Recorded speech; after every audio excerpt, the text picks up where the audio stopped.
What's up, folks? How we doing tonight? Obviously, we usually do this on the Sunday, Monday, or whatever day's available. But I'm not sure where Marcus went. Let's get him back on here. Did someone mess with this shit already? Yeah, look Oh like my somebody messed with gosh! your settings all sorts of ways. Someone did mess with the settings while we were on in a different channel. I don't know what happened. That better? All right, Marcus, how are you? Yeah, see everybody. Got mixed emotions for the week, but I'm feeling good. All right. Jeremy, welcome to the show. Obviously, Detroit, you get Michigan. Yes. Jamie, defenders, baby.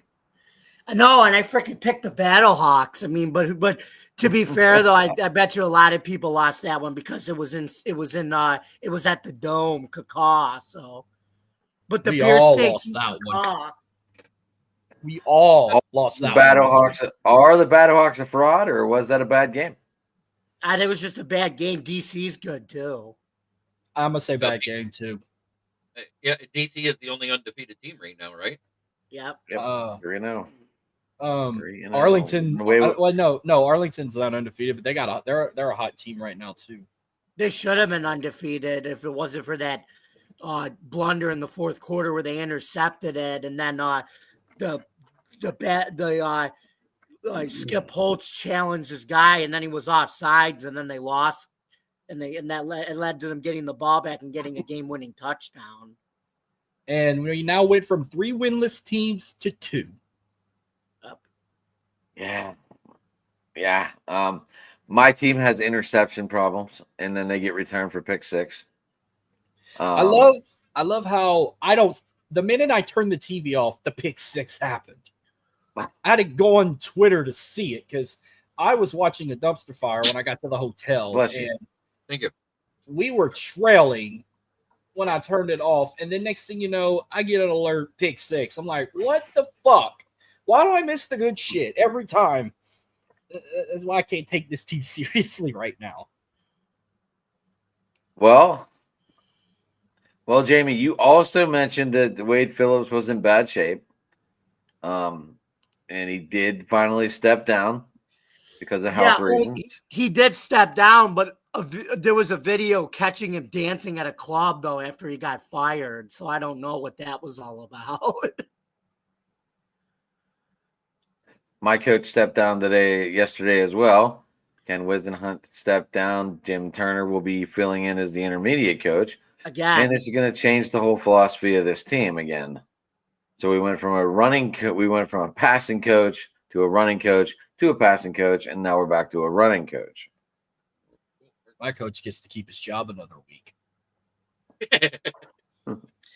Yeah, but remember the cool rule though in the UFL, you have to win with the 2 bad teams. You have to win to get the number 1 pick. You can't lose, which I like that actually. You know what? I think every football league needs to do this, and I think it would stop tanking immediately. You take the last 2 teams in any league, and you make them play a game, and you call it the toilet bowl. Whoever wins gets the number 1 pick. That would draw ratings, I think, for the NFL. Actually, if you had a game like that, I'd be more hyped for that than the Super Bowl. Right? I'd be more hyped for that than the Pro Bowl. Yeah, Pro Bowl's a goddamn joke. Like it's a stupid circus now. You know, because then you got your teams. I like the flag football though. That's pretty cool. No, I hate flag football. Is the worst shit you could play. You know what? If I wanted to watch flag football, I'd go watch my nieces and nephews when they're 7 years old. If I wanted to watch flag football, I'd go watch the Alliance of American Football League. That too. And I'd be rooting for the Express. You did watch them that year they were on, right? Yeah, I did. It was hard to pick a team. I was literally stuck between the San Antonio Commanders or the Memphis Express, and I ended up picking Memphis. I chose the team that had all the former Detroit players on it because I was like, oh, look, it actually tells you what teams they get players from out of the NFL that are cast off. Yeah, no way in hell I was picking a fucking team from Alabama. Iron.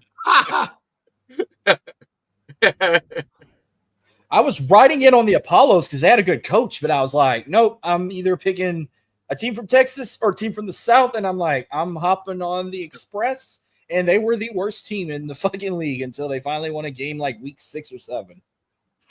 Yeah, it was our first. Yeah, that was awful. Yeah. Anyway, Didn't they have a team in Pittsburgh? yeah. Hopefully, we get the Maulers back. I was thinking about bringing out the old Maulers jersey today, but I didn't. I just went with the boats behind me. And then they brought the Because- Maulers to the not the XFL or the USFL. The The Maulers were in the USFL. USFL. And they played for the championship in their last season. Before First they fuck- And merged.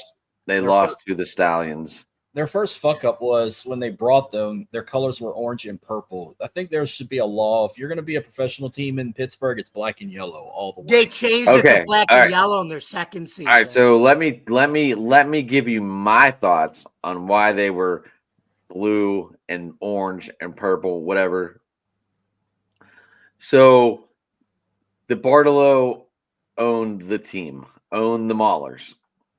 His dad owned the 49ers. And they were all chasing the Steelers. So I think that's why DeBartolo did not give them the black and gold colors, because of his dad chasing the black and gold Steelers. So I ultimately am upset with my Detroit Lions. And I already told Adam this. Yeah, I don't remember hearing it backstage. Okay. Well, there was this UDFA from Ohio State University, a linebacker that we had on the roster, and they let him walk last year. His name was the perfect porn name, Steel Chambers. He leads the UFL in tackles right now at 27. Is Trevino close? I just exited that because I was trying to go to the Panthers defensive stats Gotcha. because I had it up and I went to just defensive stats on the Fox site because that seems to be the most up to date.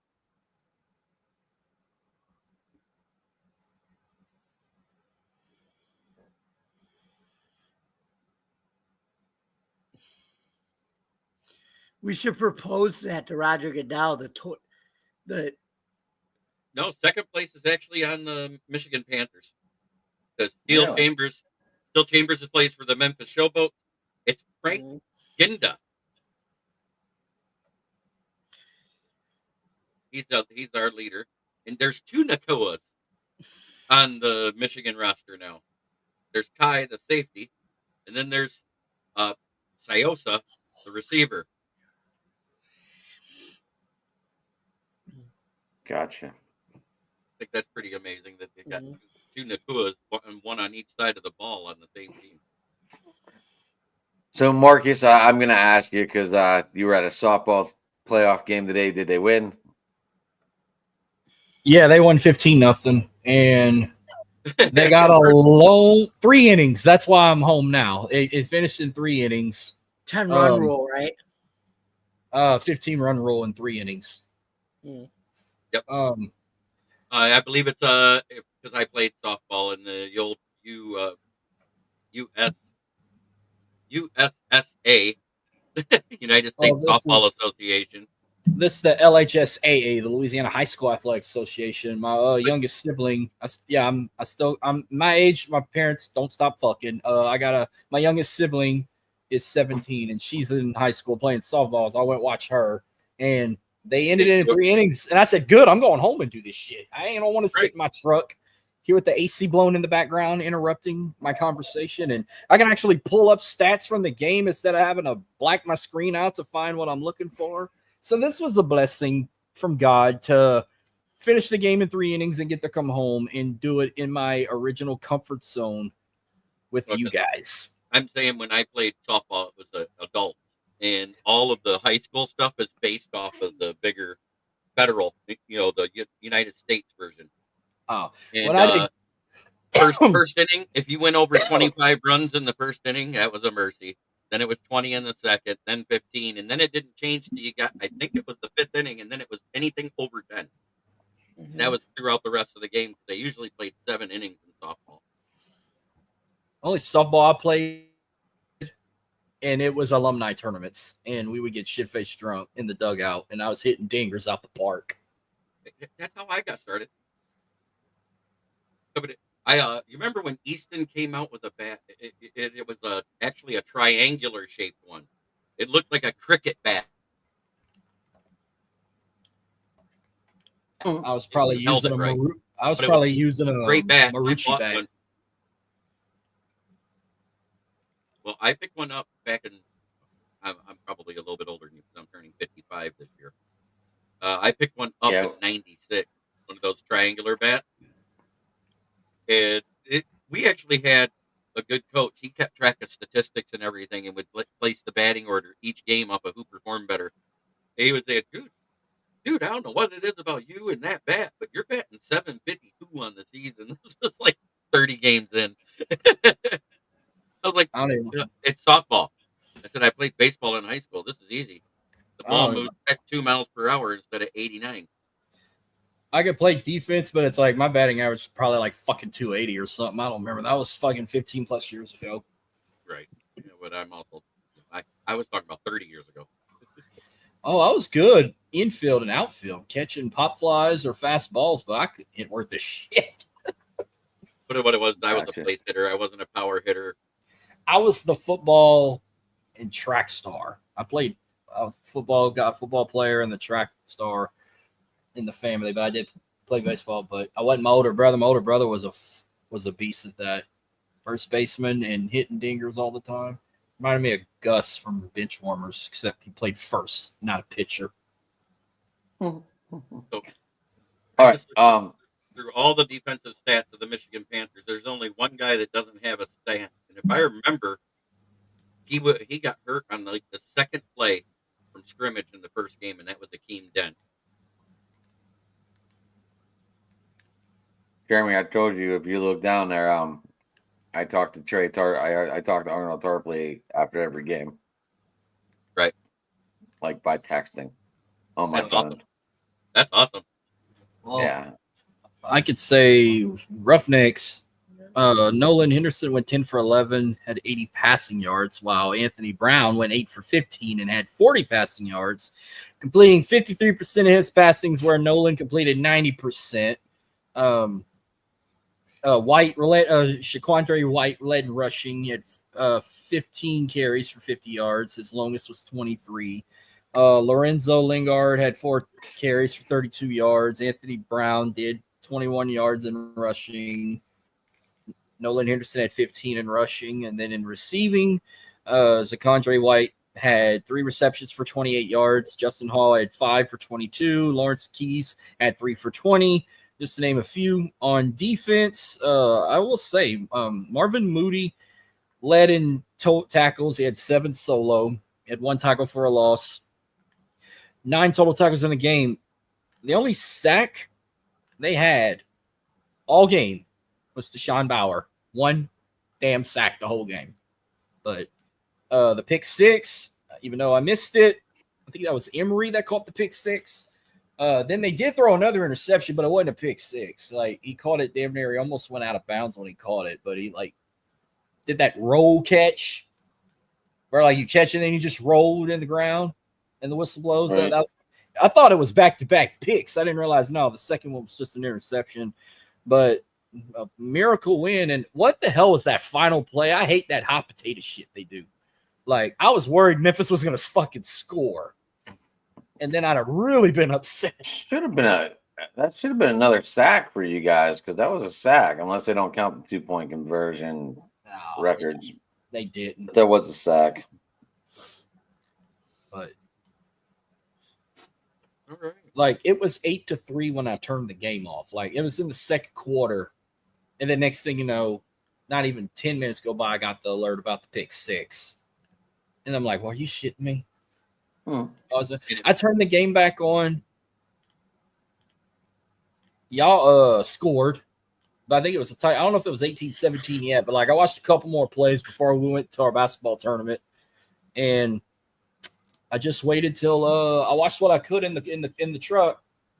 I turned it off when we got into the pavilion and the complex, and then I got an alert. Oh, Showboats lost.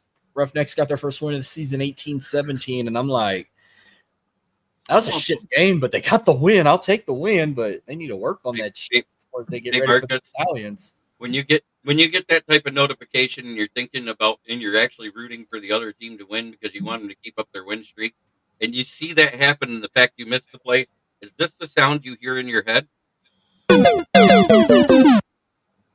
Yes. Yeah. That's the sound in my head if the quarterback gets sacked or a hard What? hit. If they lose the game, I hear the game over sound effect. Mm-hmm.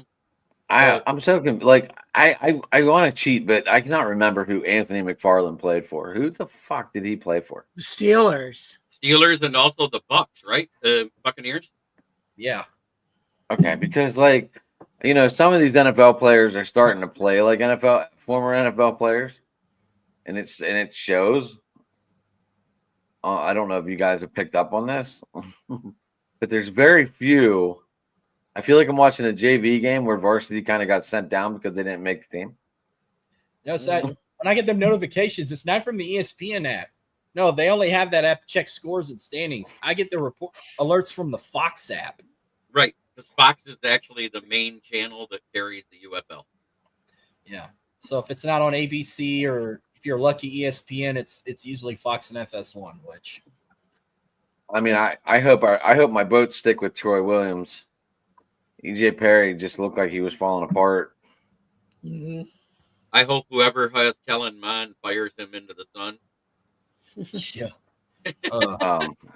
That was a good game though. The Brahmas and the Panthers I thought was a hell of a game. Yeah, it came down. It wasn't Came as down good. Jeremy, my boats do play your Panthers at home, your home this week. Yes. I don't know if it's a primetime game or not. I didn't look. It is. It's Friday night. But it's Friday like, night, Germ. that Yep, Stallions. that's going to be a matchup. We matched up well the last time. I think it came down to what, a 4-point game. We were up. It was another. Let me tell you, if we didn't throw pick six, we probably would have beaten. Yeah, because we were up like 18-6. We have when you guys lost started to come literally back. almost every game on a pick six. Can we admit that Birmingham should have lost that game to the Renegades because they played like shit at home? Or Yeah. Arlington should have won. And as much as I hate that team, they should have won that game. They should be 3-0. The only Dude, thing that Sternberger, I couldn't believe he dropped that pass. Me too. Fumbled it right in the goal line. They gave y'all the bandit sticker back for your helmets, and you play like you did with that fucking R logo on your helmet. the only thing Adam's happy about is we still don't have Jake Bates on the Panthers roster because they would just get where he could kick a 60-yard field goal at Ford Field and be done. Dude, that field goal kicker you guys got, he's gonna hit a 60-yarder, Germ. He already hit a 62-yarder last year for the Lions. I wonder if our buddy Ace went to the game in Memphis. He is in Army training right now. He left this morning. Oh wow. He'll be gone for 3 weeks. Who's in So Army training? Ace. Ace. Oh. Yeah, I talked to him. watched it, though. I talked to him on Tuesday. Mm. So when you're talking about Jake Bates last year, he had a long of 62. He made all but 2 of his field goals. He only missed 3 of Jeremy, his. we're not talking about NFL guys, dear I buddy. know, We're talking But about UFL guys. he came from the UFL is what I was talking about. Oh, well, yeah. I'm talking about this year. You got another good kicker too, Yeah, I know. He can bomb it too. Marcus. You E.T. guys got Potter, Blewett yeah. from Pitt, and he played for the Maulers, so I know you guys got a good kicker. Chris Blewett. Yep. Yeah, that kid can kick, man. Oh yeah. Except in that playoff game where he did blow it. What was it, a 58-yarder or something? Yeah, I know. I just like they blew it because that was the headline the next day was blew it.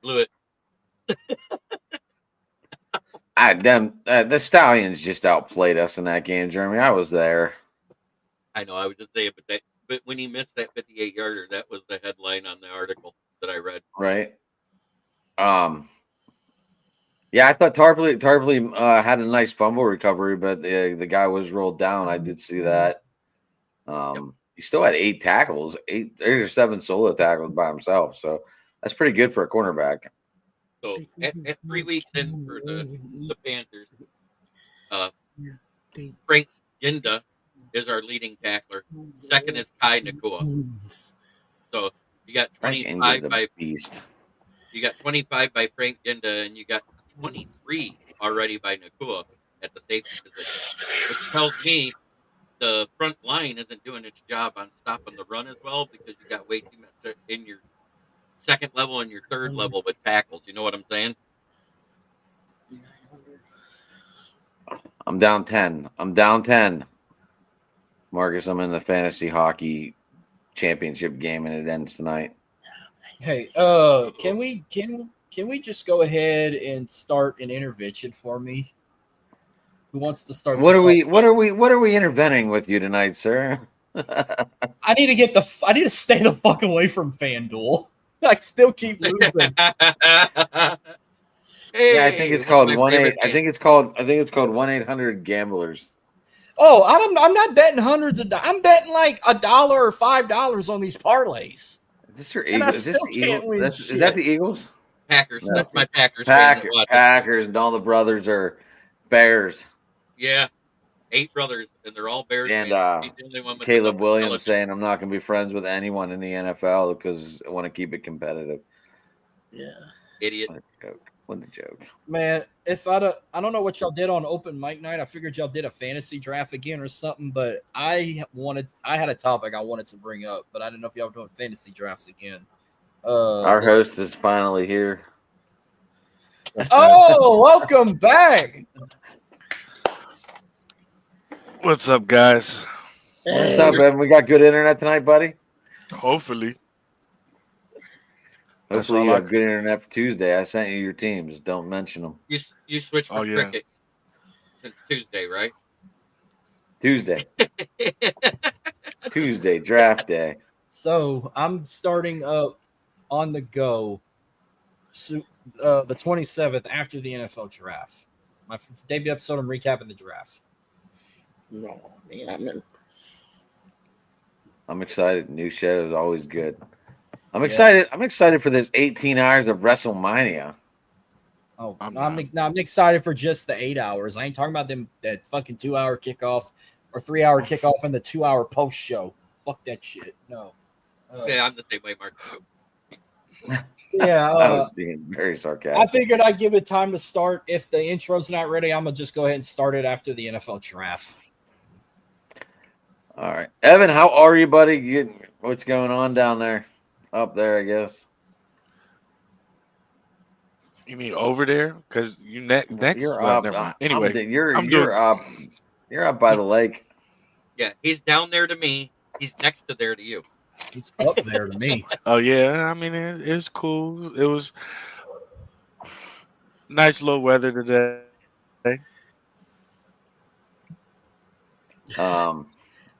Evan, have you had a chance to watch much of the XFL?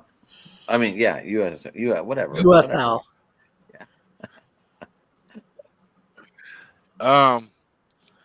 You can say Not no, really you can because be honest. of therapy and everything, but I've watched highlights. I've tried to keep up and at least see what's going on, who's doing what. So, but We had 2 coaches step down in the last 2 the days. thing that's one of the things that I wanted to get your guys' thoughts on is that we had 2 coaches before the season started, and now we got 2 coaches now, so that what makes 4. Well, it's coaches. the same coach. It's the Total. same. Ken Wisenhunt stepped down before week 1 with health problems. And then he came back for 2 weeks and he stepped down after he gave the press conference, I guess, on Saturday. But the team didn't announce it for some reason until yesterday. So Jim Turner will be taking over again. And I don't know how it's gonna. I don't know if it's gonna affect this team or not, because that it was kind of built for a throwing offense, but Jim Turner's a line guy, Yeah. and what do linemen like to do? They like to run the fucking ball. That's what linemen like to do. So I don't know if it's gonna change the whole format or not, or what it's gonna do. They didn't look real good with Jim in week 2 or week 1. They almost beat the Panthers in week 1, but they just I mean, but you just lost your coach. I'm sure it was a heavy mindset and everything else, but we'll see what happens. I'm currently logging in on my phone because this is skipping. I do have a little bit of offensive stuff about the Panthers for you. Bryce Perkins so far this season is 45 of 67 for 69.2%, 488 yards, 2 touchdowns. He's also rushed for 74 and 3 touchdowns. Having a good year for a guy that was the backup. He didn't Hey, come your in team, till, your team has 2 quarterbacks. It's so weird. well, the one guy got pulled, I think it was like mid first quarter because he just couldn't complete anything. And Bryce Perkins has taken over and ran away with it. Mm-hmm. Danny Etling's the other one. Yep. Oh God, I ain't heard that damn name. Right. Danny Etling was barely a quarterback 3 in the NFL. It should be no surprise he couldn't maintain a starter in a semi-pro league. Mm-hmm. I don't even want to talk about his career at LSU. Don't get me started. I know. It was rough. Marcus, that was I was going to bring that up to you with the Mike. There are more details down south. What happened with Casey? Oh man, I'm gonna tell you what. I was getting continental breakfast when I got the text about Kyron Lacey, and I was like in distraught.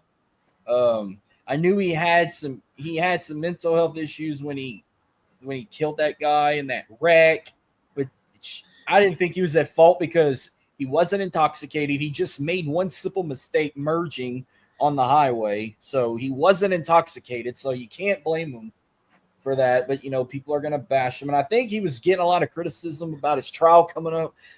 I thought he just had it in his head that he thought he was going to get charged with first degree, and he took his own life away for that. But then they're trying to borrow more in the state that he ran from the cops. He was involved in a shooting or some shit in Houston.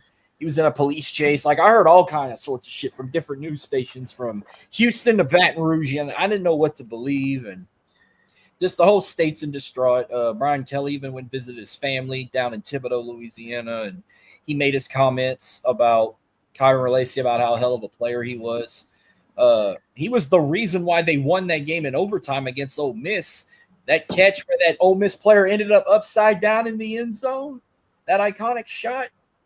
That was a hell of a moment, and he was going to get drafted despite what happened on his trial this week. He was supposed to be in court 2 days ago due to that car wreck, but now he took his own life, and now they're planning a funeral instead of planning him to get drafted. I know a couple of LSU alum, big names like Angel Reese, Paul Skeens, sent their condolences to his family. Jaden Daniels took it the hardest. He had a big old collaboration for him on Instagram, big tribute for him. It was beautiful. Derek Stingley even said some words. I think Jamar Chase and Joe Burrows shared some words. Will Campbell said his thoughts about him. Like, it's a sad time. And it's sad that it had to happen during a time where LSU baseball was getting their ass kicked and getting sweat, but that's 2 different stories right there.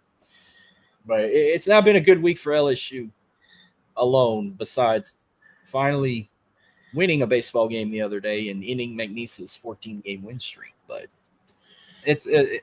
send the condolences to the family. Draft's going to be different now, not hearing his name get called, whether if he'd have been a first-round pick or a second-round pick. But it's hard to hear. And taking it from a guy who's been down that, I wouldn't say been down that road, but there are times in my life where I had dark times.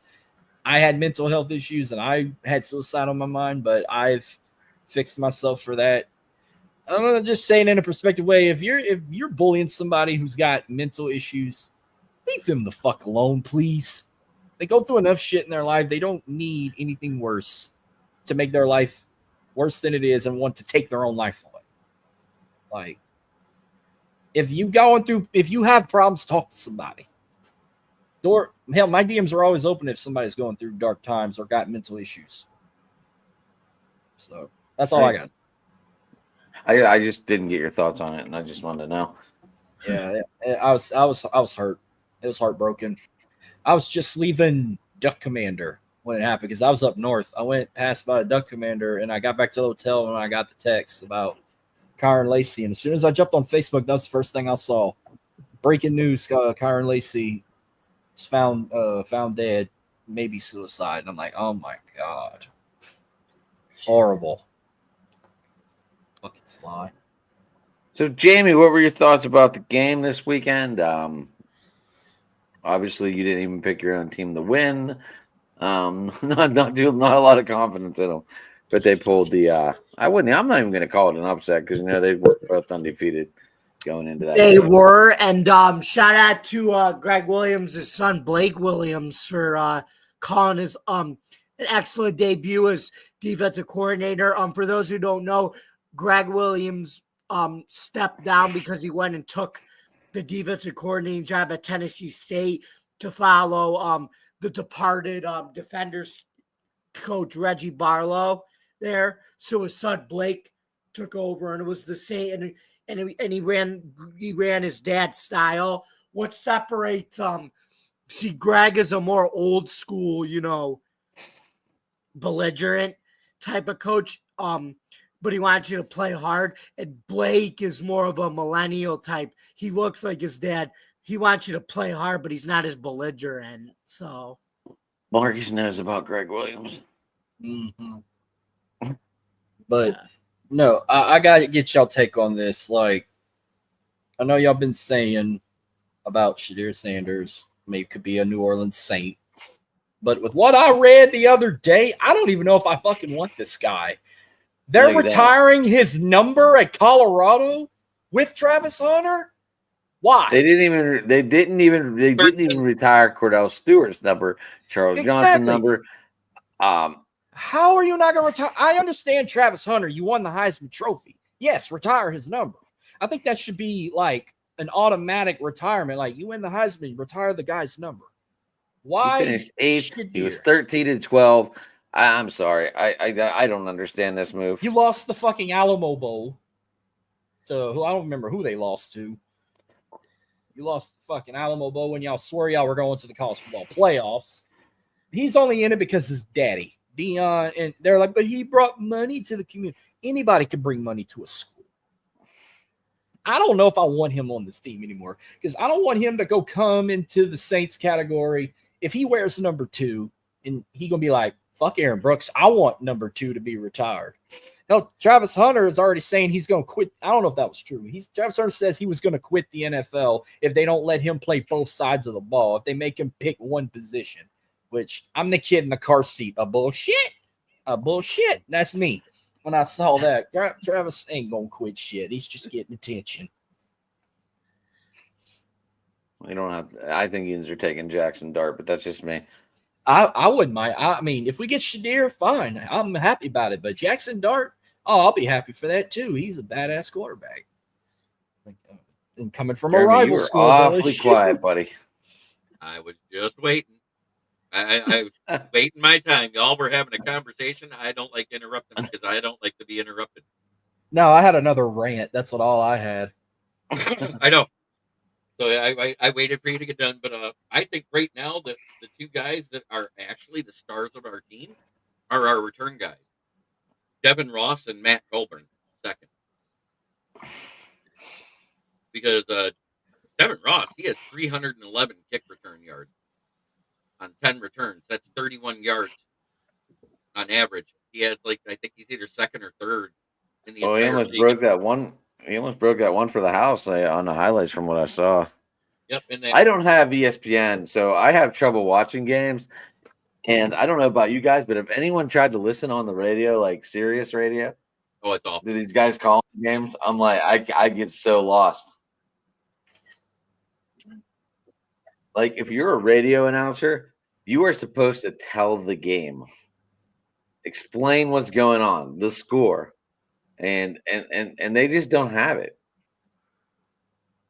Have you any of you listened on Sirius? No. I refuse to.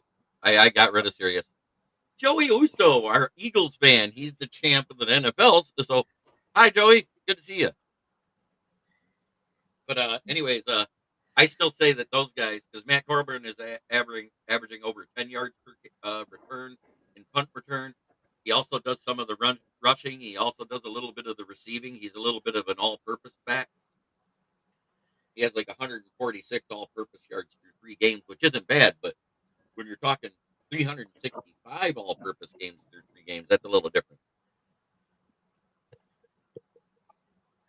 Listen, Jay Adams is the highlight of our receiving core. He's the number 1 target. But all of a sudden, Kyle Lester is stepping up here.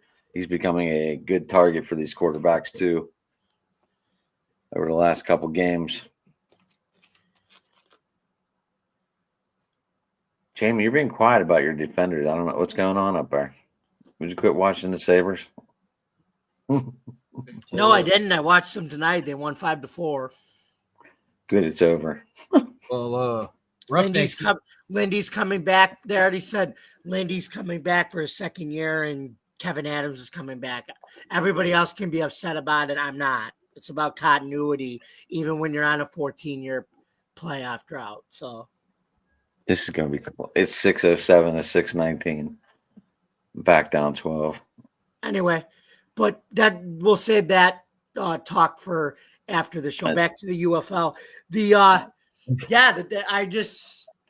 I'm happy with the defenders. I mean, I'm not gonna jump up and down yet until they knock out the. No, I'm just saying I'm not gonna jump up and down yet or throw popcorn until they did beat Birmingham, but it's all about knocking them out and ending their four-peat in the playoffs. So the way they're playing, they ain't getting no 4-peat. And the Roughnecks are going to need a miracle. They need to have to play the perfect game if they want to not beat the Roughnecks. I'm talking about the Stallions. Yeah, that's what I meant. When they got to play the perfect game when they beat to play the Stallions Saturday if they want to beat them, because don't let the Stallions. Who is Sarah? Who's the Viking lover? Yeah, Sarah the Viking Queen. Yeah. Jamie, you're getting called into a fight here. Marcus calls it like it is. Even if he likes LSU, nobody's perfect. Well, Stallions ain't getting no 4-peat the way they've been playing, but the Roughnecks are going to have to play the perfect game to beat the Stallions. Don't let that record fool you. Yeah. Listen, it's still the Stallions to lose. I mean, they are in the weaker division, so they got the whole shot, I feel. Yeah. But I'm going to try to watch what I can of it because it is WrestleMania weekend, and I'm going to be too distracted on one screen if I pull up 2 screens with 2 different things going on. So I'm going to be the same way Sunday when the Rockets play Golden State. Playoff-based basketball. Oh, shout out to Jay. Yeah, look, I want to put that up. I call it like it is. Nobody's perfect. And obviously he's a wrestling fan too, because WrestleMania. Joey, Yeah, they've been talking about Dallas going somewhere for at least a month and a half now. Yeah. What Dallas? What I know there was rumors the Mavericks could move to Vegas. I think it's No, the Dallas Goddard, the tight end from Philadelphia. Oh, I thought you meant the Dallas Mavericks because they're already still mad about that bullshit trade. Like, what the fuck kind of? I mean, we already talked about that, but it's the big. How did that just happen in the middle of the night? I figured it out. That's where TJ Watt goes. It's Dallas Goddard and a 3rd round pick for TJ Watt.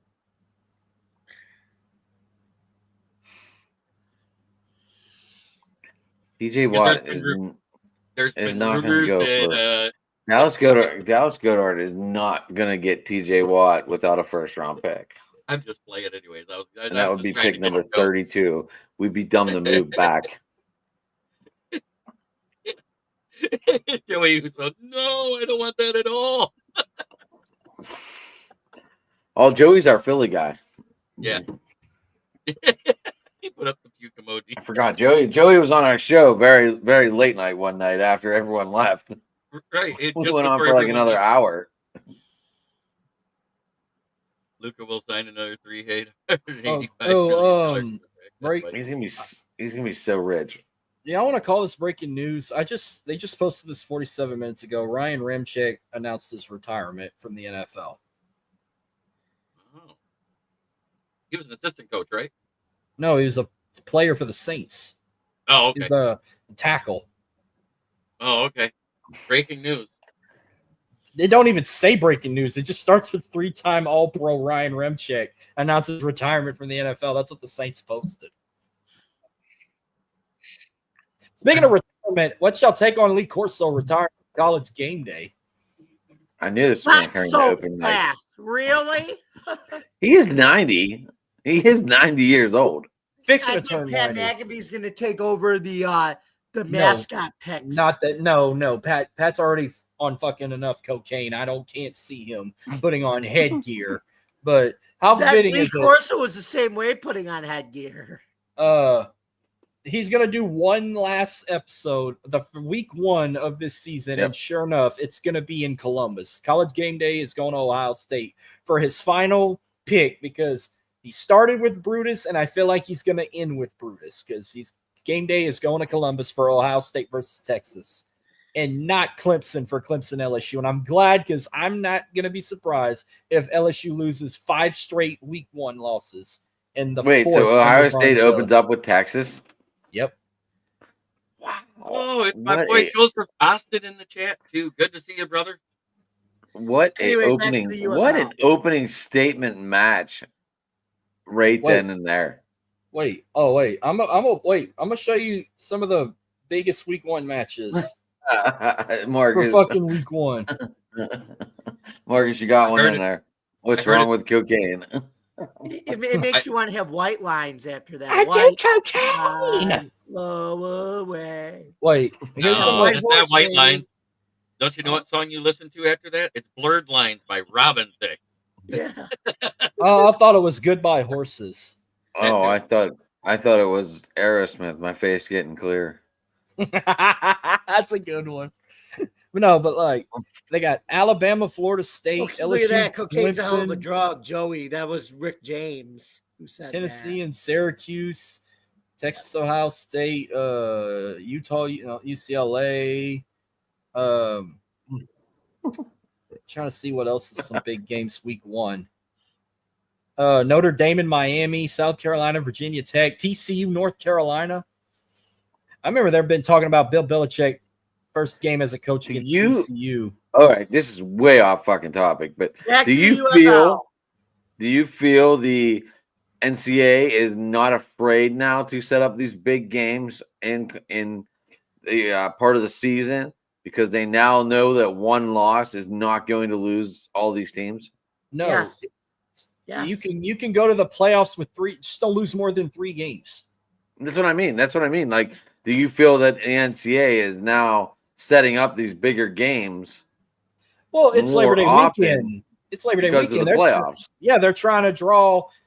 They're trying to draw money. Like that's how they make their money. Besides this NIL shit, like they've always did this with week 1. They always make these big Power 5 non-conference matchups: SEC versus Big 10, or SEC ACC, SEC Big 12, or Big 12 versus this and that. Yeah, they always do that. And wait, not this one. Yeah, Notre Dame's quarterback entered the transfer portal. Tennessee's quarterback entered the transfer portal. I can't even pronounce his last name. He's going to Nico UCLA. Amavaya. Nico Suckmamaya. I don't remember what the fuck. I don't know how to fucking say that. Victor Wembanyama. Oh no, he plays for the San Antonio Spurs. Is Archie Manning? Yes, Archie Manning is going to be the starting quarterback. Quinn Ewers is going to the draft. Did he declare the draft, or he's coming back? Yeah, he's in the draft. Quinn Sewers has left Texas. I like this question. Probably in 20 years. You know, it's sad. They want to fucking add Florida State and Clemson and Georgia Tech to the SEC, and we do not need a 4th Tiger team in the SEC. We technically have 1. Auburn to me is the Eagles, and Missouri are fucking kittens. And we do not need another Tiger team. And Georgia, stay in the ACC. I mean, the Pac-12's finally reviving, getting all them Mountain West teams to merge to the Pac-12, but right now we got like 8 state universities from the Mountain West moving to the Pac-12 in 2026. to join Oregon State and Washington State. Oregon State competing in West Coast Conference in basketball. They're competing with Gonzaga and shit and St. Mary's College. They ready to go back to the Pac-12. They can't handle that shit. Pac-12 Oregon State champs. Yeah, that they played one conference game against Washington State and they beat the shit out of them. Oh man. Gonzaga is Pac-12. Yeah, Gonzaga. If Pac-12, yeah, but they'll be co-ed because they don't have football at Gonzaga. But lots of Tigers. Yeah, like remember they wanted to try and put like fucking Tulane and shit. They wanted to try and move Tulane in the Pac-12 and UCF and Memphis and shit. But they're like, nah, we're staying in our conferences. You think they were trying to get down to like 5 power conferences and just call it a day? Coordinates don't matter. It's like look at fucking Stanford and Cal. They're in the ACC. How about West Virginia's closest? Well, it used to be. Remember when they joined the Big 12? The closest one was Oklahoma, which is like 1,000 miles away. Big 12. They were in the Big East, but the Big East, I think, right, West Virginia.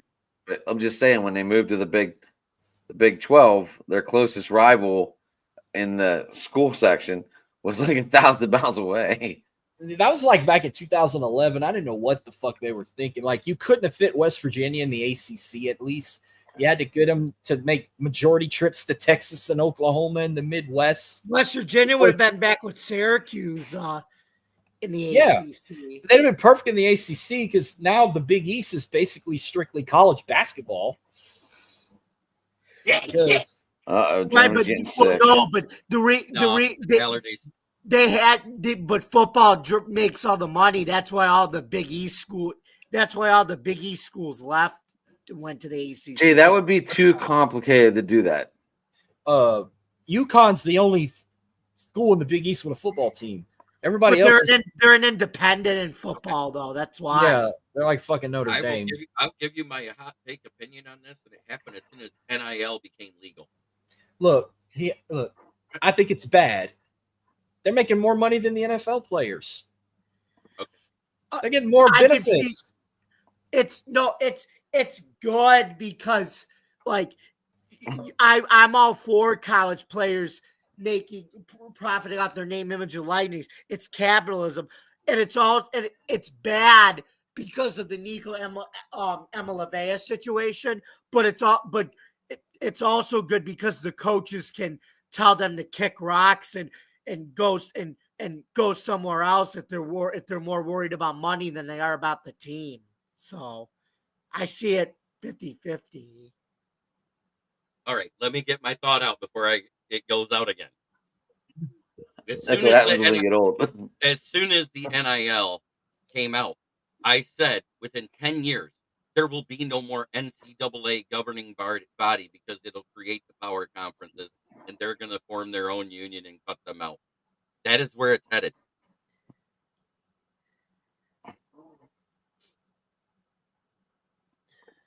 We can definitely talk more about this on my upcoming show on the go. So, y'all ready to make some picks? Yeah, let's make some picks. Let's talk about the UFL. We don't want to be like ESPN that doesn't talk about baseball. Let's talk about the UFL now. Let's make our picks. Well, I was trying to, but everything went the other way. I was like, well, I was starting to talk about Jay, hold on. Jay, this is supposed to be our UFL show tonight. And obviously we got very, very sidetracked. I got the show, but it's obviously you can see the jersey in my over my right shoulder. I don't have my Roughneck shirt on, but it's in and I have my jersey over there. Jay, it's okay. It's okay. You know, you're commenting, you're leading the conversation, and we're not going to leave our guest out. So obviously we know how to get sidetracked, but we also know how to get back on track eventually. So Friday Night Lights on Fox, we got the Memphis Show. I do. Yeah. I would love to show off my jerseys one day, Jay. I don't. There's not enough room behind me. Yeah. So Friday Night Lights. I have 3 cupboards full of jerseys.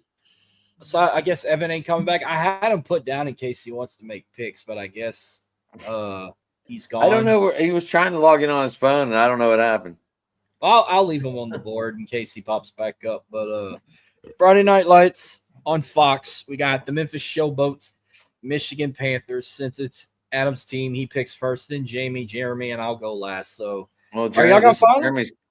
this is Jeremy's team too. Is the Panthers? Oh shit! Well, let him go. I guess let him go first. Jeremy. All right, he's the home team. Why not, Jeremy? Go ahead. I'm taking the Panthers because I don't trust the Showboats to beat anybody. All right, Um, Adam. I'm taking you know what? I am taking the Showboats. They're going through enough drama. They need a win, and they should have beat the Panthers on opening day, but the pick six, and then Tarpley picked one off later. I think if they can get these interceptions under control, I think they could win. I think they could win some games. These interceptions are killing them, and I mean killing. People wise, Jeremy, are the Tigers home this Friday? I can. Let me. No, they're on the road. They just got done with their homestand, and now they're on the road. So we might see a possibly 15. I'm gonna go. Oh yeah. But it is Good Friday. It is Good Friday tomorrow. So I don't know. Yeah. I don't know what that means in a lot of people's Oh worlds. no, we are home. We are home. I am mistaken because we must have just got off that road trip because we went out, we were home, went on the road again. Their attendance last week was 11,000 against. I was way off on that. Oh, Jamie got it right then because I said 15,000. Adam said 14. Who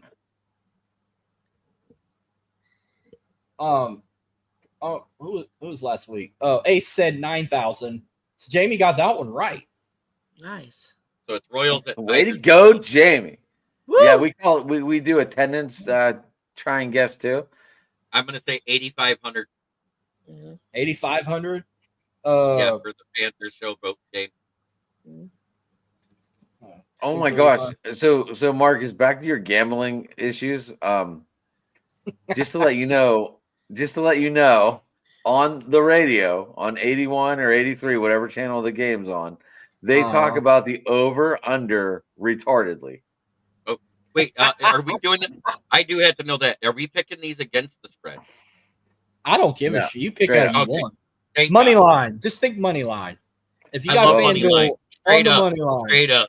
Yeah, even though we Michigan do ain't have no- You, I you don't- wanna don't- Michigan is favored by a touchdown in the half. Don't ever go by points in the UFL. They are 7.5-point favorite. They not gonna cover that. They probably win by fucking 1 point. I know we won 2 out of the 3 games, and we only got a point differential of 8 points, and nobody's been blown out yet. Look, I didn't want to say I wanted to make emphasis on it so it wasn't like offended at any of them Okay, possibly watching. I'm not sure how to word that, Jay, but I didn't want to offend anyone, so I added LY on there. James, you're James Burgess hopped in, talking Detroit. We are talking UFL tonight, James. This is the first show that I've got to be a part of with these guys. Okay, we've been well off. who wants to go We've next? been well off topic, but Jamie, James, you go if you want to answer that, Jerm, go ahead. I think it's O-line or edge in the first, and there's a chance that because our starting O-line is set still, they don't need to waste a first-round pick right away on an offensive lineman. So waiting till the second round might be the case.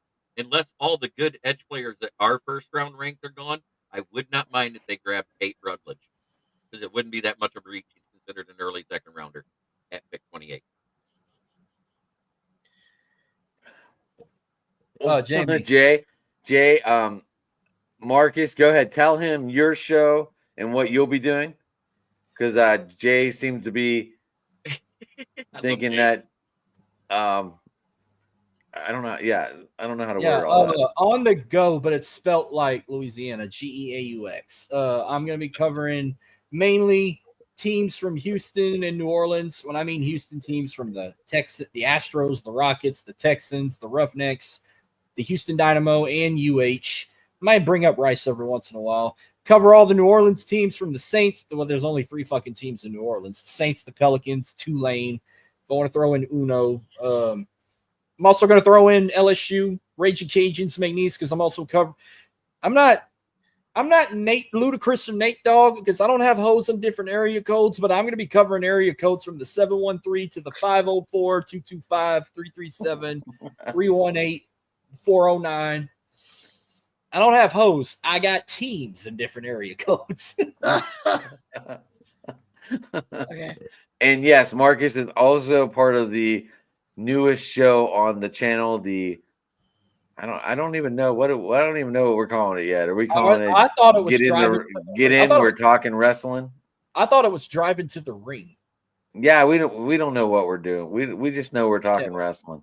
Well, Rich. So I just kind of went with that. I just kind of went with that theme. I didn't know. Jay and Driving to the ring just seemed too much. Rich and I did our WrestleMania prediction show on Monday. It was fun. I don't know what day we're gonna go on. If we go on next Monday, it might be a later time because I'm gonna be at a funeral as soon as I get off work just for an hour, and then I should be home by 7:30, where I don't have to keep them up too late. If we do our next wrestling show during Raw like we did this past week, but weekly we're gonna do something weekly. I don't know an official day yet, but right now we've been doing Mondays. We did our first one on a Monday, and if he keeps it that way, I'm all in for that. Ooh, Marcus, you might be. All right. So Jeremy, you picked that. Who's next? I picked the Panthers. Oh no, you picked the Panthers. I was just checking. Yeah. Anyway. No, Adam picked his team. Jamie and I are the only two that didn't pick. I was gonna have Jamie go next. I'm gonna take the Panthers. Yeah, give me the Panthers to give me the broom and give me the Panthers to sweep all the dirty fat off those boats. All right, give me an attendance. I think they're gonna break another attendance record. I'm going to go 12,000. I'm up in the attic by 1,000 each week. So you said, wait, what was it again? 10,000? 12,000. 12,000? So you said 12,000. Adam said 15,000. Jeremy said 8,500. I'm going to say my attendance first. I think their attendance could be about, I'll say 10,000. Only reason why I went below 10,000 is they only sell the lower bowl. That's all they sell is the lower bowl, and they only sell about 3/4 of it at most. When they were at their heyday last year, when they were in the playoffs, when they had their home playoff game, they only sold 3/4 of the lower bowl. And do they tarp off the nosebleeds like St. Louis does? Yes. I got the Panthers, but don't be me when it comes to gambling. Don't ever, if you're going to bet it, I don't know if you can even bet UFL and FanDuel. If you can, do money line. Don't ever do the points. They're 7.5 point favorite. They're not going to cover that shit. They'll probably win by 1 fucking point. You want to hear my most disgusting parlay, and it was broke on the first game of the day because of the fucking Jaguars? No, it cost me my fucking parlay, the fucking Dallas Stars and the fucking Seattle Kraken. Oh, we're talking sports right now. I won everything out. I could have won $137, and them two motherfuckers cost me my money. Oh, so I need to stop FanDuel. I'm talking. It was a $1 bet that would have netted 13,500 because I did all 16 games. Jesus. And the Jaguars cost me on the very first game because they lost to the Bears. Wow. All right, so we're getting a doubleheader on WrestleMania Saturday. To me, this is a game of the week because it's 2-1 teams. St. Louis Battlehawks, Arlington Renegades. I'm calling them Dallas. Nobody fucking calls them Arlington. 11:30 a.m. kickoff on ABC.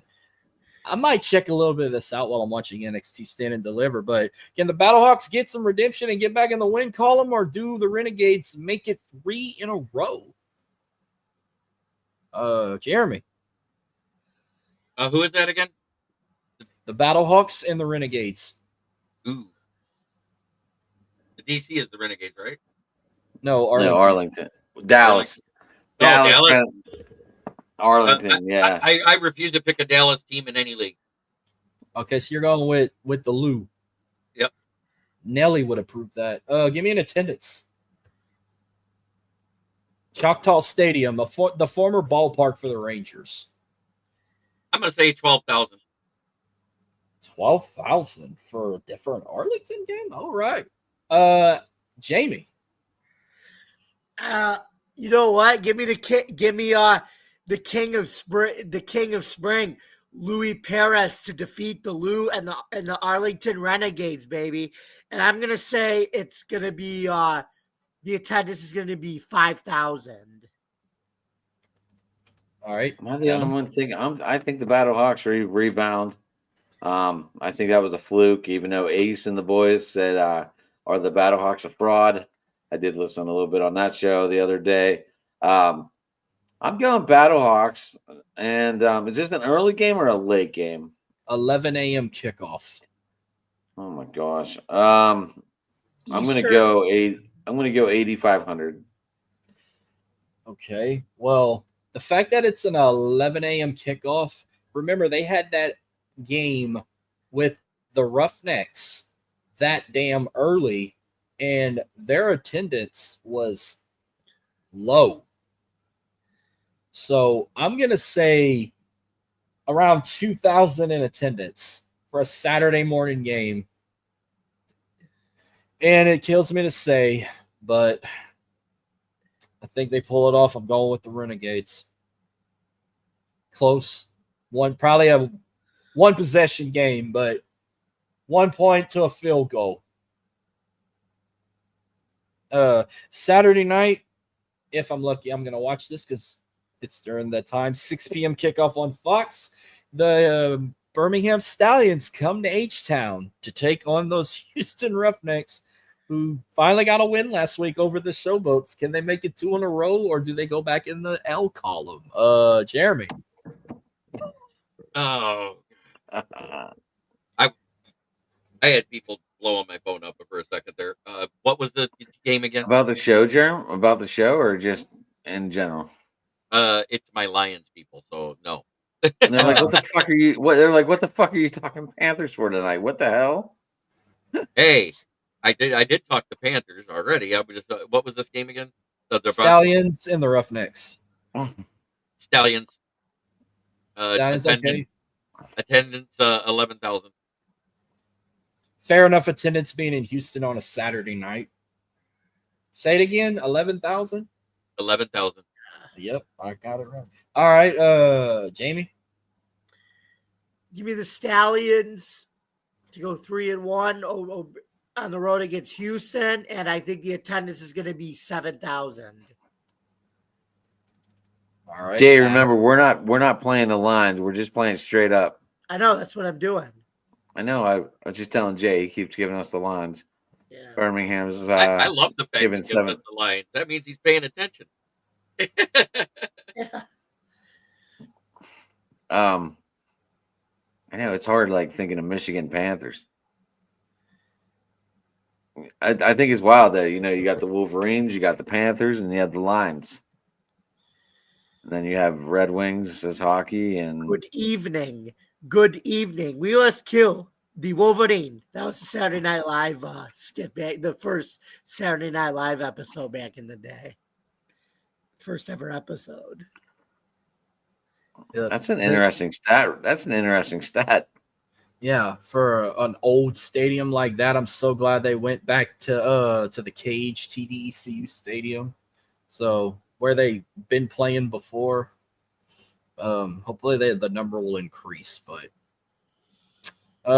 Jamie, you said okay, Adam, your turn. Stallions, Roughnecks. I'm going Stallions. And 6:30 start. Saturday night in H-Town. But there's also here's my thing. WrestleMania. It is also the Saturday before Easter. Maybe a lot of people in town, out of town. Everyone's going to be at the ass whooping down the road where the Astros are taking on the Padres. Oh, Fernando Tatis is in town, I don't even know who if the Dynamo are in town or if they're on the road. I think they got a home game. There's a Jay, lot of thank you for the comment here. oh.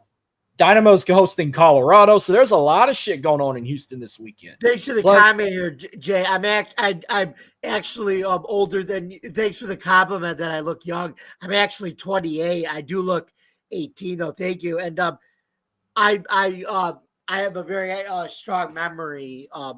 But I'm also an avid SNL watcher. Thank you for that comment. Anyway, back to the regular scheduled program. Houston got a busy weekend. They got Stallions coming to town, play the Roughnecks. The Padres are coming to town to play the Astros. The Colorado Rapids are coming to town to play the Dynamo. You got WrestleMania. I don't know what Houston's rugby fucking team's doing this week. Can't think anybody watches rugby. What else they got this weekend? That's about it. Sunday, the Rockets got Golden State. So, yeah, they got a stacked weekend. And unfortunately, they'll be one of probably 2 or 3 teams in H-Town that's taking an L. Stallions across the board. Give me Stallions. Their attendance, I'm going to say, with everything going on in Houston, I'm going to say their attendance will probably be about 6,000. What was your attendance, Adam? Oh, my attendance for Houston, I said you said 7,000. 7,000, I didn't get Adam's attendance. I'm going to go 95. Feeling 9,500. Okay, well, I'm saying 6,000 with everything going on Saturday with the Astros and the Dynamo and shit. But I tell you what, the Toyota Center will be sold out on Sunday. All right, then finally Sunday. Is it a Sunday night or Sunday afternoon? Let me go back. Let's see. Week 4. Oh, Sunday night. Oh, no, that's Saturday. Sunday afternoon, 4 p.m. Central, so 5 p.m. Eastern on Fox. I don't know what Audie Field's nickname is, but the DC Defenders are back home. The Beer Snakes ready to roll. Georgetown Catholics are ready to celebrate Easter drunk. Welcoming the Kellen Mond and the San Antonio Brahmas. Don't break the Beer Snake again, please. Jamie, can you let the DC Defender fans know? Do not break the Beer Snake again. You got to feed it. You don't read the shirt. You don't break it. You feed it. Well, they didn't feed it enough. I saw that thing break twice on commercial while they were trying to pass it back. The cups kept falling. Jeremy. Brahmas or the Defenders? I'm taking the Defenders. There's no way I'm taking a Kellen Mond quarterback team. Okay. Telling a stock and a Mond instead of stock. Just remember, they played. I am taking the Brahmas. They play better under this coach. Okay. It's picking San Antonio. This is my upset. This is my upset of the week. Well, we know who Jamie's taking, but I'm gonna need a. I made a bad mistake last week not picking them, and I'm not gonna make the same mistake twice. He's gonna say this on every show now. I love it. History is not gonna repeat itself like Carlos Rodon with the Yankees so far. I am going to pick DC. I'm not at upset, home. Jay. I don't give 3 words. Feed the snake. All right. I'm not Out of 20,000 capacity, I need an attendance. I'm gonna say my attendance 15,000. I'm gonna say with Easter's. I don't know. Everybody will be done celebrating Easter. I'll say about 10,000 for DC. Easter Sunday. Stole my thunder, so I got to go 10,001. All right, Bob Barker. What are the prices right? I'm gonna go 12. I'm gonna go in the middle of audience 12.5. There we go. 12.5. Marcus. It is just like the Price is Right type of. Wait, 10,005? No, 12,005. Okay. What was the total attendances for last week? So we know what we know Jamie It's won Drew the Carey now, not Bob Barker anymore. We know Jamie won one. Jamie won the Panthers attendance. That was 11,000. What was the attendance in DC? Not DC. Fuck. What was the attendance for the Roughnecks and the Showboats. I said 2,500. No, I'm looking at the wrong fucking game. Shit. Okay, no. Okay, I got it right here. I said 2,500 for the Roughnecks Showboats.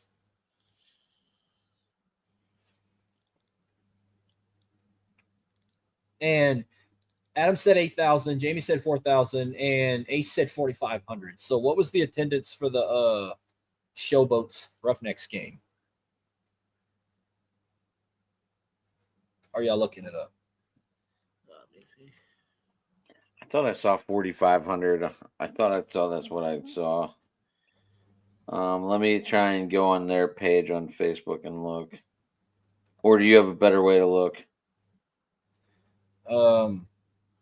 I wish freaking ESPN would tell you, but it's being a douchebag. Let's see. It all- Memphis, it was 4,753. So the closest one was Ace. He said 4,500. So Ace won that one.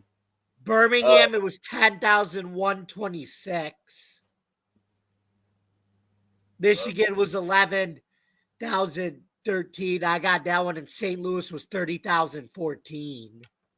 30,014. The closest one was Ace again. He said 35,000. Oh, I'm sorry. The Showboats have named Noel Mazzone as their new offensive coordinator. I know nothing about him. I just saw this on their page. I guess I should have looked. I guess I should have paid attention earlier. My bad. So is that all the games we pick if we do 4 a week? Yeah, there's only That's 4 all they games. play. That's right. There's only 18. What am I thinking? They haven't expanded it yet. They are talking about expanding it next year, right? Yes, they are. We'll see what happens when that time comes. If you're going to do that, you got to do it by at least 4 teams to make it. They gotta expand. It's just gonna get boring. Having the same 8 teams every It's year. the same reason why the USFL folded back in the day. It's the same reason why the AAF folded. Is on top of money, it was the fact that the attendance sucked and the product was almost unwatchable on TV. Actually, the old USFL they were running out of money because they were paying they were trying to go against the NFL and they were paying all these guys like $50 million and they couldn't afford that. Jay, I just read the offensive coordinator. I didn't read. Maybe that's what else he's going to do, but I did just read on the Memphis Showboats page that he is going to be their offensive coordinator too.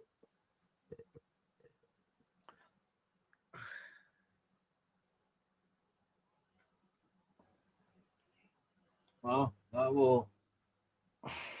I guess we can wrap that up. I got nothing else. Are we good? I'm good. I'm good to go. I got everything I I'm good to need. But the only thing I wanted to say for the fans that just tuned in and because it's my first time on here, is we got 2 of Puka Nakua's cousins on our team. Sayosa Nakua and Kai Nakua. Kai Nakua is the safety. Suaso is a wide receiver. And the He's Q actually had a pick 6. Yep, against and both of them are almost team leaders on each side of the ball, which is crazy. Yep. Nakua Matata. Yeah. Nakua, this is his second season with us. This is the first season for Sayota. Nakua. But yeah, boys. Well, I obviously every show I have gets sidetracked. It's just the way it is.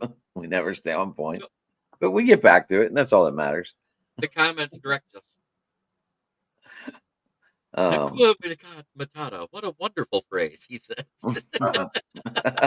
Anyway, back to our regular scheduled program. I want to say thank you for having me. I enjoyed it. I would love to be back next week. I'll be a little more focused and everything. I'll just leave my phone off.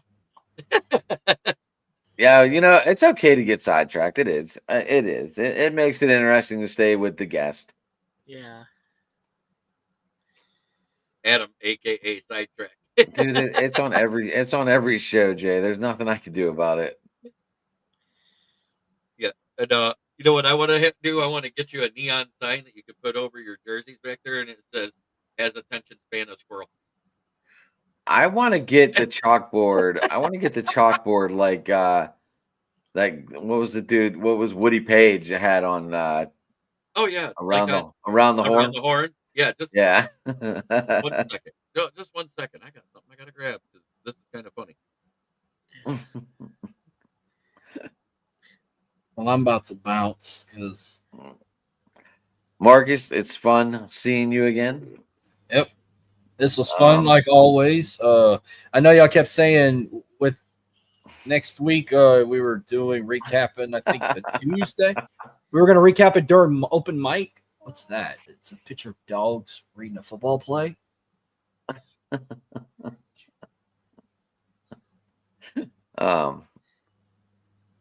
Marcus, you're getting comments out there, buddy. Thank you, Jay.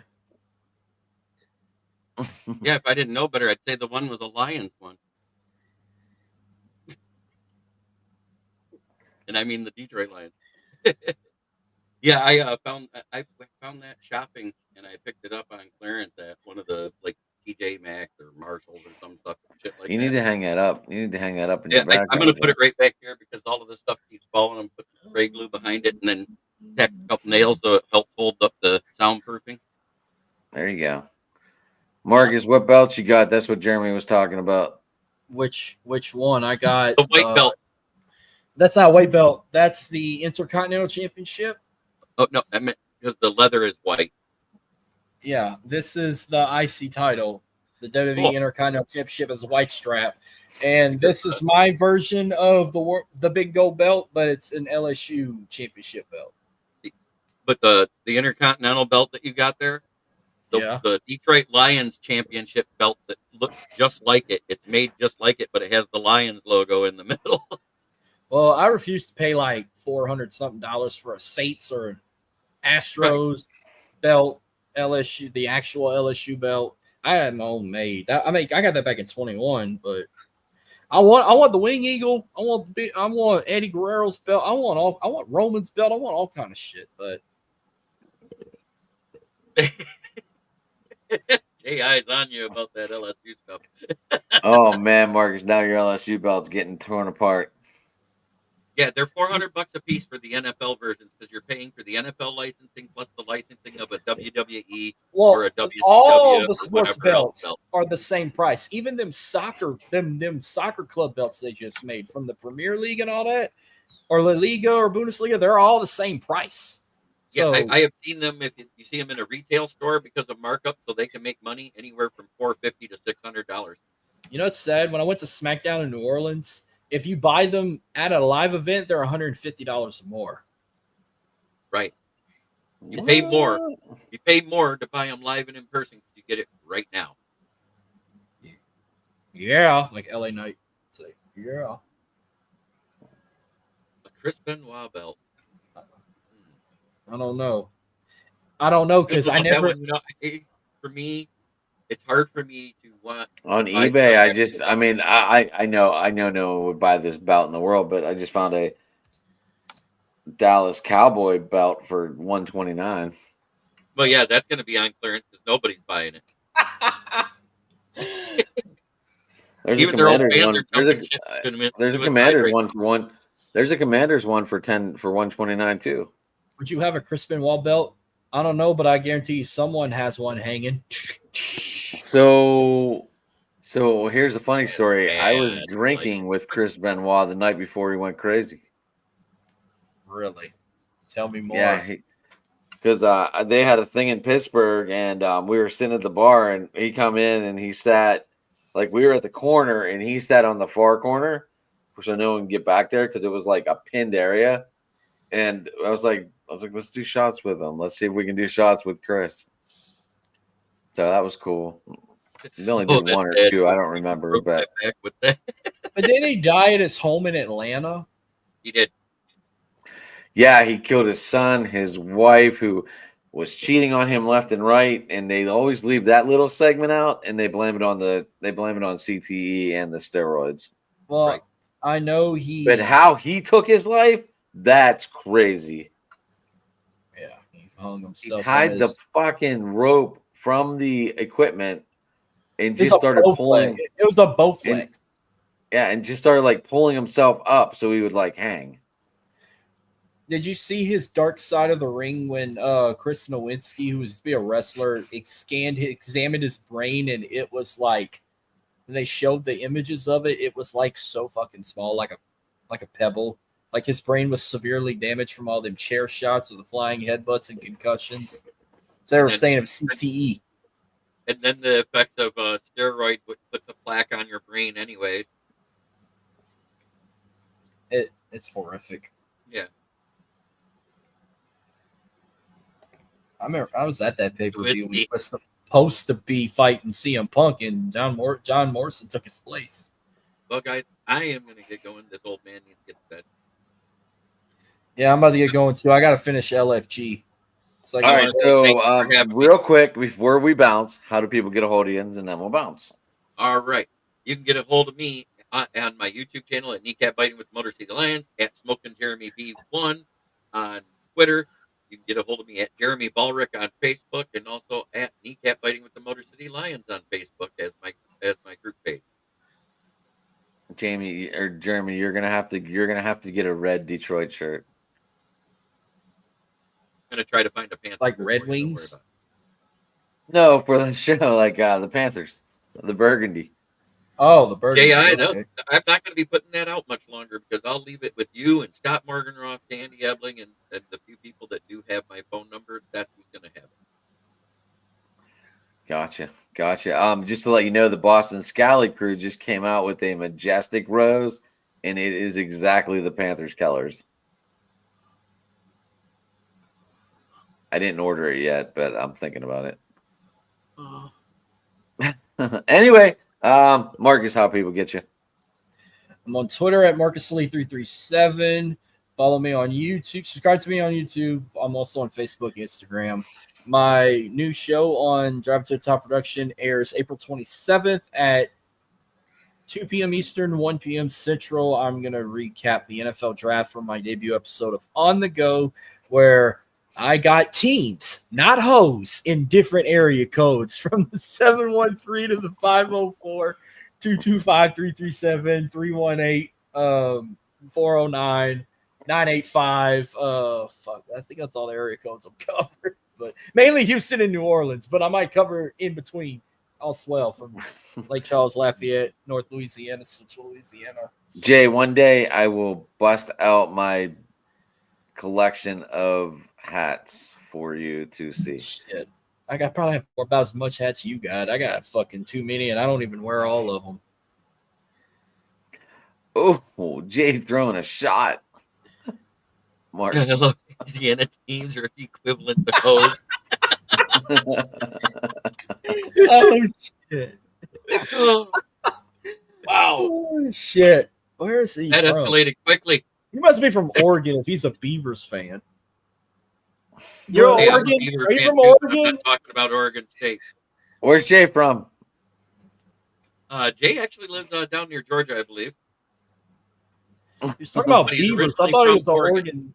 Oh, He's from originally Oregon. from Oregon. You don't like the Ducks? You're not a Nike guy? You don't like the beautiful mascot, the Duck? Corso's favorite mascot? Yes, he's from Oregon originally. Jamie, there you go. Your Buffalo Bills belt 119. Yep. Beavers. Hey, y'all had Shadow Chocinco. I'll give you that. Who else came out of Corvallis that I can recall? Wait, what about the Buffalo Bills 119? On eBay, they have their belt for 119. Oh, really? Like Break Jeremy, out the- like Marcus break- says. You guys missed my comment about the Beavers. I said I'm a fan of the Beavers too, but I'm not talking about Oregon State. Break out the I was going to go there too, but I didn't. I did.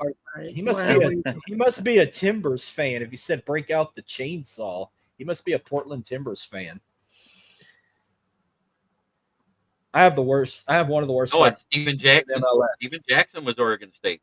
Oh yeah, that's right. Steven Jackson is from Oregon State. Yes, he was. All right, so how do you? All right, Okay. so you can get me at Sports Talking It on Twitter, Driving to the Top on Twitter. That is the main Driving to the Top page on Twitter for us. You can also find us here on Driving to the Top on YouTube, or if Jeremy's here, obviously we get a great core with him, and I love it. Tuesday night is the DDP draft. Jeremy will be there. Jamie will be there. Marcus took the night off. I don't know why, but he did. Didn't want to represent his team. I'm not a big. I can't do fantasy drafts. I hate fantasy drafts so fucking much. But mine, That's fine. You're mine- allowed. mine was shit a chicken. Now, if y'all did a watch along of the NFL draft, you can catch me at that. Yeah, we're doing that live Thursday too. Jeremy will be here. Rich is running it. Evan will be here. Supposedly, his internet works.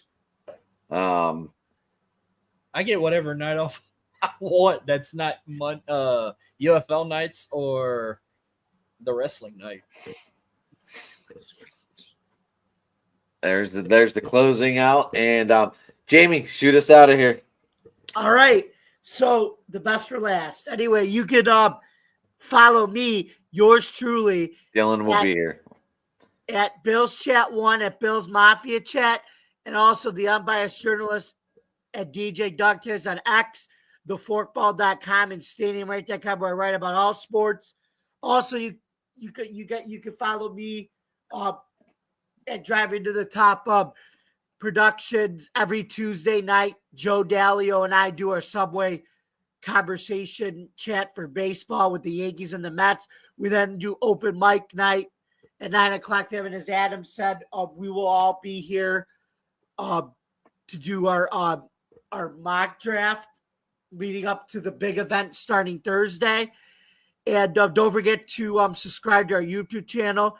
Don't forget to like, comment, and ring the bell for notifications. And thank you guys very much for listening. And please to subscribe. Don't forget to subscribe because we're all getting better. Thank you much for listening. And this has been the UFL on Driving to the Top Productions. And for more for information or for more content like this on Driving to the Top Productions, you can visit our YouTube page, Twitch stream, Facebook stream, actually wherever you consume your podcast. Yeah, Josh, I forgot to tell you we were going live. That's my fault. Yeah, we're done, buddy. I guess get to bed. I don't know. You guys are off school, so it really doesn't matter.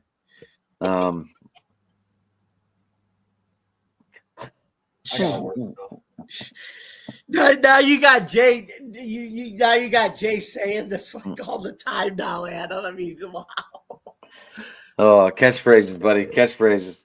Yeah. All right, guys. Hey, thanks for tuning in, and everybody have a good night. Jay, thanks for all the comments. Josh, everyone else that was above there. I can't read them all, but thanks everyone, and have a good one. Mm-hmm.